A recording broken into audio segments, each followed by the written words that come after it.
He was dazzling. You could not be better than Sugar Ray Robinson. It's as if God said, let me create the perfect fighter. Hey fight fans, welcome back to Greatest Hits here on Boxing Legends TV. Today, we have a very special video indeed, by far the most requested video on my channel, and for obvious reasons. Even Sugar Ray Robinson past his peak was just about better than anybody. Sugar Ray Robinson is regarded by the majority of boxing fans and historians as the greatest boxer of all time. The unprecedented speed, combined with the punching power that seems almost impossible for a man weighing 160 pounds to let off. And then you tie that in with the footwork of a ballerina and a genius-level ring IQ, and you're left with pure boxing perfection. Big left hook with Gene Fulmer. What's prettier than that? That's the greatest thing I ever saw. As some of the followers of my channel will know, I personally do not hold Robinson as the pound-for-pound greatest of all time. I actually have him fourth behind Muhammad Ali, Harry Greb, and Sam Langford. But this is mainly due to the fact I rate a fighter purely off their resume, and while Robinson's resume is outstanding to say the least, I think it's not quite up to the standards of the guys I'd put above him. Come to Muhammad Ali, I am the man. But when anyone asks me, who's the greatest boxer you've ever seen? Or who is your personal favorite fighter in history? The answer is always the same. Sugar Ray Robinson. Oh, I saw him at the dazzling, and he was the best fighter ever lived, pound for pound. For any of the younger viewers, or slightly less informed boxing fans that haven't had the chance to get a good look at Sugar Ray yet, we promise you by the end of this video, you will understand why he is held in such high regard. If you guys do enjoy the video, please remember to help us out by smashing that like button, as we've really gone all out to bring you some of the highest quality Robinson fights.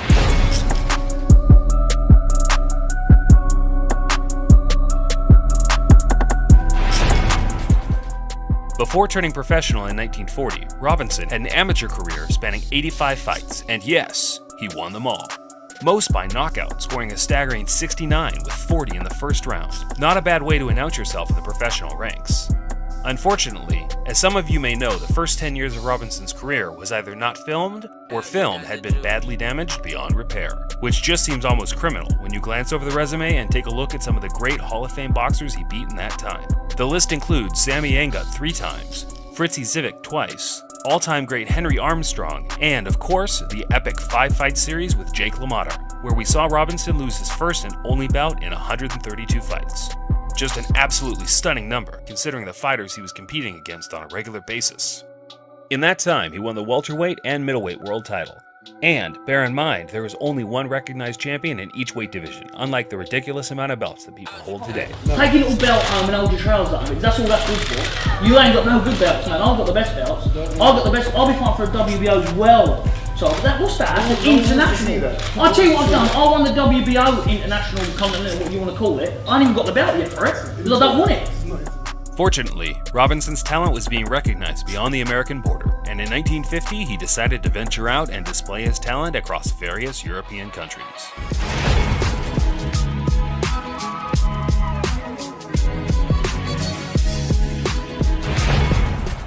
November 27, 1950, Robinson, now with a record of 118 fights with 1 loss, took on the best middleweight that France had to offer, Jean Stark. The fighting machine really gets cracking. In 121 professional fights, Robinson has lost only 1. Hard-hitting and clever, he's got everything. There goes a right hand, down he goes.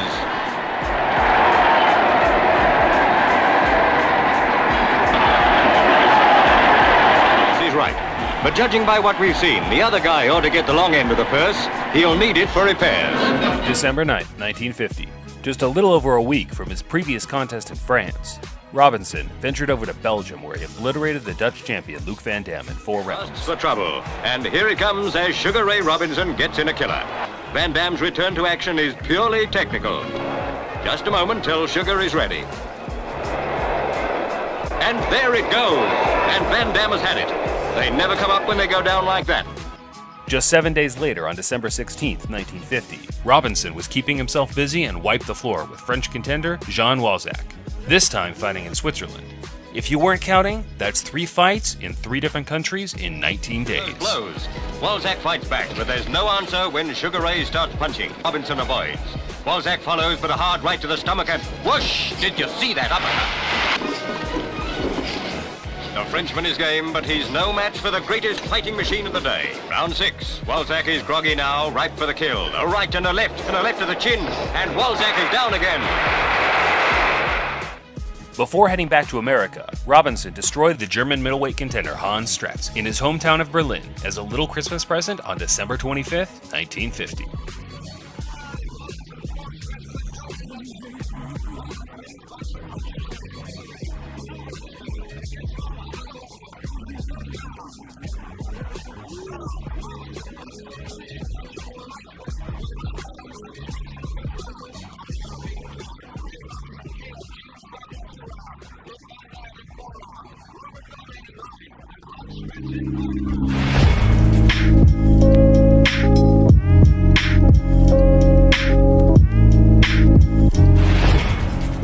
Possibly the most standout fight of Robinson's career took place on February 14, 1951. The current middleweight champion of the world, Jake LaMotta, was the only man that had been able to defeat Sugar Ray to this point. He was the man that stood for the working class people of America. His style was almost like that of a street fighter.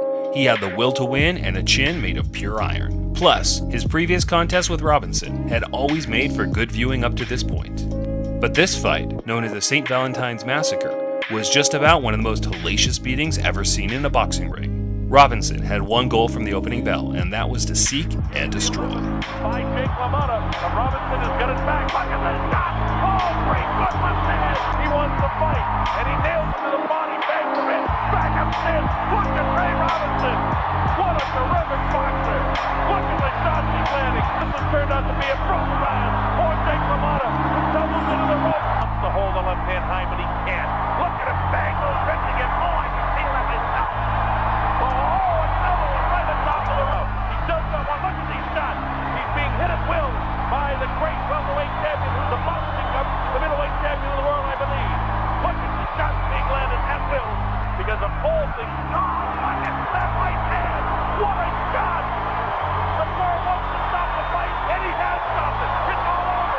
With a brand new world middleweight champion, his name is Sugar Ray Robinson.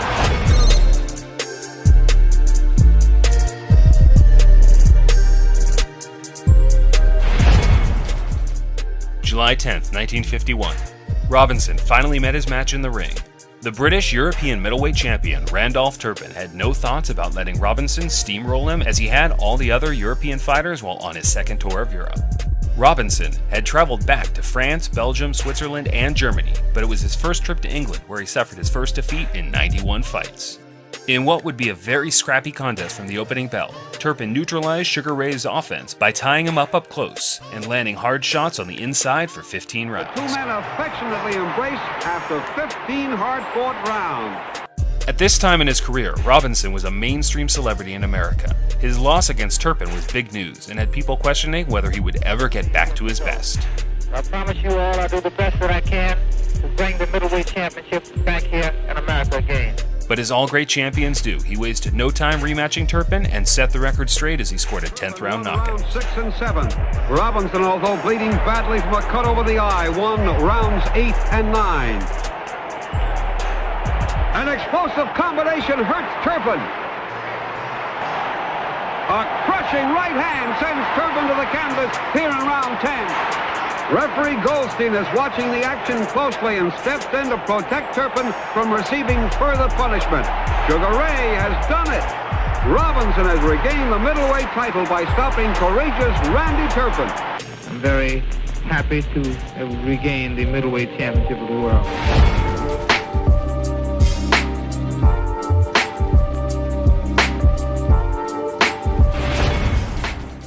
April 16th, 1952. Hall of Fame middleweight Rocky Graziano finally got the bout he had been calling for years. Robinson dazzled him with beautiful combinations in the first 2 rounds, but in round 3 he got caught by a snapping left hook as he moved in for the KO. Robinson got up at the speed of light and within a minute flattened the Iron Chin Graziano with one of the most devastating right hands the boxing world has ever seen. So Graziano has scored the first knockdown.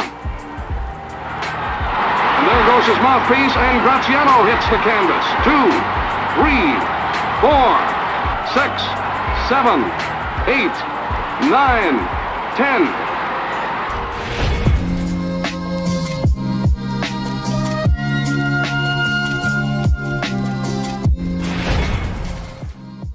December 9th, 1955. Robinson by now was clearly not quite the fighter he'd been 10 years prior. He lost his middleweight crown in 1952 to Joey Maxim and retired to become a dancer and actor. 3 years later, he returned with a vengeance and regained the middleweight crown, once again proving he still had the speed and power to be pound-for-pound best fighter as he knocked out Bobo Olsen in the second round. In his second fight, there's a good left hook from Robinson, the supreme boxer.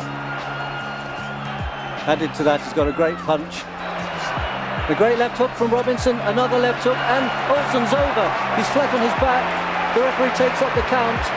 Olsen's struggling, he rolls over. I don't think he's going to beat this count. And he's out.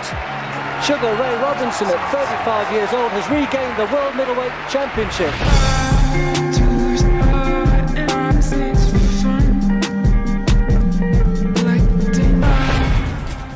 From this point on, it was clear Robinson was no longer the unbeatable fighting machine from a few years prior.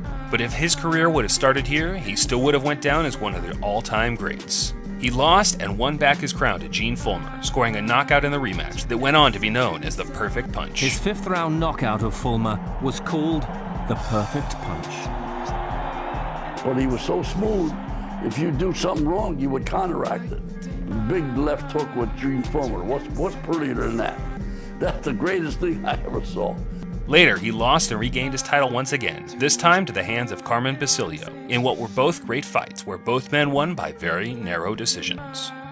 Another 4 years in the ring saw Ray rack up most of the losses you see on his record today. He tried desperately to win back his middleweight crown, but at this point, he wasn't merely 20% of the fighter he was in his prime.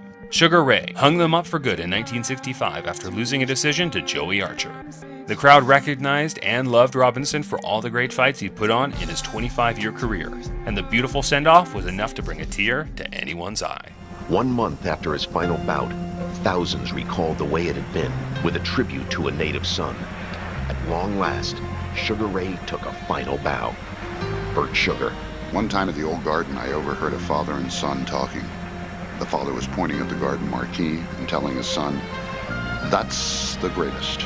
And one day the father said, "You're going to be able to tell your son that you saw the greatest. You saw Sugar Ray Robinson."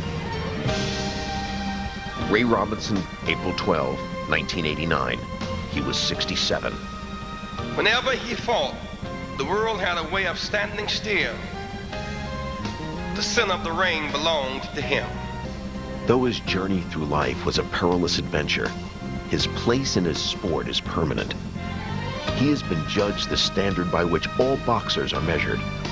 Ask those who saw him, and they'll tell you no one has ever been sweeter than Sugar Ray.